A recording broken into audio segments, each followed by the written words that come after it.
উফ, অবশেষে কালবৈশাখী দেখা পেল এই শহর। পিচ গলা রাস্তায় টুপটাপ জলের ফোঁটাগুলোকে ঝরে পড়তে দেখে এত আনন্দ হচ্ছে। স্বস্তি মিলল এতদিন পর। বাস থেকে নেমে পা ঢোকার মুখেই বৃষ্টি এলো।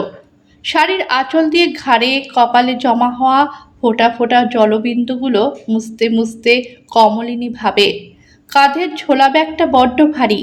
এই অবস্থায় হেঁটে যাওয়া মানে জিনিসগুলো নষ্ট হবে। কোথাও একটা দাঁড়াতে হবে। ওই তো সামনেই হাড়ুর চপের দোকান। প্লাস্টিকের একটা আস্তিন আছে। যা হোক, মাথাটা ভিজবে না অন্তত। হুড়মুড় করে ঢুকে ব্যাগটা নামিয়ে রাখে কমলিনী একধারে।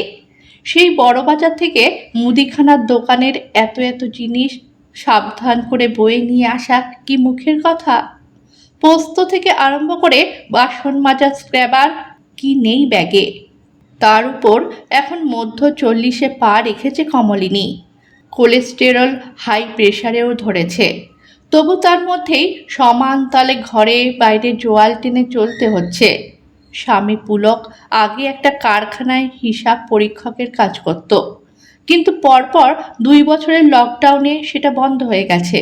তাই পুলকের মতো লোকেদের ছুটি হয়ে গেছে। তার মধ্যে অনেকে আবার এদিক ওদিক এটা সেটা কাজ জুটিয়ে নিয়েছে।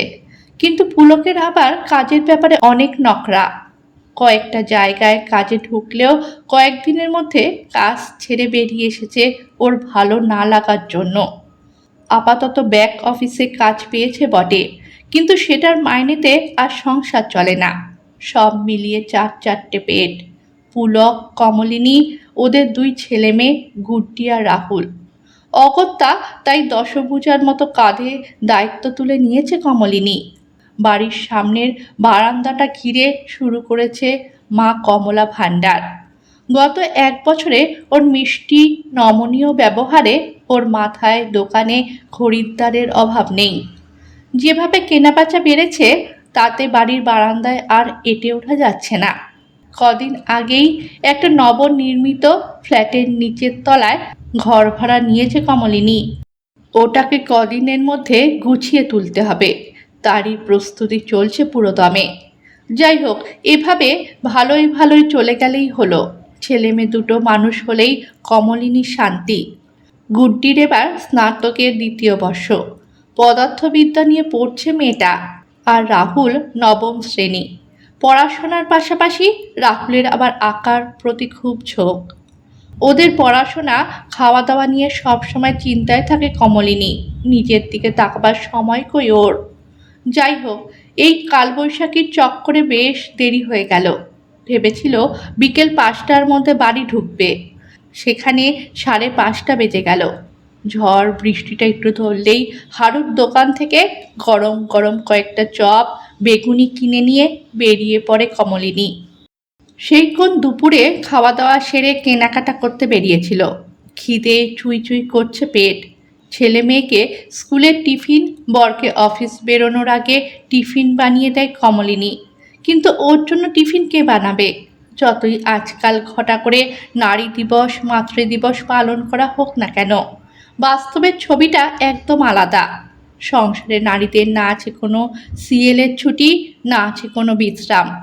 যাক সেসব, বাড়ি গিয়ে একটু চপ মুড়ি মুখে দিয়েই দোকানটা খুলতে হবে, নইলে খরিদ্দাররা ফিরে যাবে। তাড়াতাড়ি পা চালায় কমলিনী। এমন সময় একটা ই রিক্সা পাশ ঘেঁষে দাঁড়ায়। রাস্তায় অল্প জল জমেছে। চাকা আর জলের ঘর্ষণে ওঠা অদ্ভুত আওয়াজে একটু চমকে তাকায় ও। সামনে ঢাকা প্লাস্টিকের ভিতর থেকে ভেসে আসে, কমলিনী উঠে আসুন, আপনার ব্যাগটা তো বেশ ভারী দেখছি। আমি আপনাকে আপনার বাড়িতে নামিয়ে দিয়ে নিজের বাড়ি চলে যাব। সুবোধদা ডাকেন ওকে। একটু দোনামনা করে কমলিনী। সুবোধদা হলেন রাহুলের আকাশ স্যার। অকৃতদার অমায়িক একজন মানুষ। কমলিনীর লড়াইটাকে উনি খুব সাপোর্ট করেন। নতুন দোকান হওয়ার পর উনি অনেক খরিদ্দার জোগাড় করে দিয়েছেন। পুলকের আবার পছন্দ নয় ওনাকে। উঠবে না করেও শেষমেশ ওনার অনুরোধ ফেলতে পারেন না কমলিনী। মিষ্টি হেসে রিকশায় উঠে বসেও বলে, আপনার কথা শুনে উঠলাম দাদা, তবে আপনাকে কিন্তু বাড়িতে গিয়ে চা খেয়ে যেতে হবে। আচ্ছা, সে হবেক্ষণ কিছু একটা, বলেন সুবোধবাবু। কমলিনীর আজ হঠাৎ খুব মনে পড়ছে সেই সোনাঝরা দিনগুলোর কথা। কমলিনী কলেজ থেকে টিউশন পড়ে ফেরার সময় সন্ধ্যায় এমন বৃষ্টি নামলে বদ্দা এসে ওকে এগিয়ে নিয়ে যেত রিকশা করে। দাদা আর বোন মিলে রূপকথা বুনতে বুনতে কখন বাড়ির দরজায় চলে আসতো। বড্ড ভালো ছিল সেই সময়টা। বৃষ্টিতে ভেজা চুল মুছে দিত মা শান্তিপুরি গামছা দিয়ে। দারুণ একটা গন্ধ ভেসে আসতো ওই গামছা দিয়ে, মায়ের চুলে মাখা জুঁই ফুলের তেলের গন্ধ। কোনো ভাবনা চিন্তা ছিল না। তারপর কলেজ পাশ করে বেরোতে না বেরোতেই বিয়ে হয়ে ওর সেই থেকে সংসারের ঘানি টেনে চলতে হচ্ছে। মাও গত হয়েছেন বছর 10 আগে, আর বদ্দা নিজের চাকরি সংসার নিয়ে ব্যস্ত। ভাই বোনের সেভাবে দেখা সাক্ষাৎ কথাবার্তা হয় না পারিবারিক কোনো অনুষ্ঠান ছাড়া। রিকশায় উঠে সুভদ্রার সাথে কত এলোমেলো কথা হতে থাকে ছাত্র ছাত্রীদের নিয়ে। রং তুলি হাতে বসা, খেয়াল হলে এদিক ওদিক দুম করে ছবি আঁকতে বেরিয়ে পড়া, নিজের জন্য দুবেলা দুমুঠো ভাত ফুটিয়ে নেওয়া, এই নিয়েই দিব্যি আছেন দাদা। কমলিনীর সাথে সুখ দুঃখের একটু কথা বলতে পারলে হাঁপ ছেড়ে বাঁচেন উনিও। কথায় কথায় বাড়ি চলে আসে। সুবোধ ব্যাগটা এগিয়ে দেয়। ব্যাগটা নিয়ে দাদাকে 1 কাপ চা খেয়ে যেতে অনুরোধ করে কমলিনী। ঠিক এমন ঘরের ভিতর থেকে বেরিয়ে আসে পুলক। ওর চোখ মুখ দিয়ে যেন আগুন ঠিক রাখছে। হিস করে উঠে বলে, রঙ্গ করতে কোথায় যাওয়া হয়েছিল দুজনে? বজ্রাহতের মতো তাকায় কমলিনী। কিসব বলছে পুলক? এত বছরের দাম্পত্যের পরেও এত অবিশ্বাস?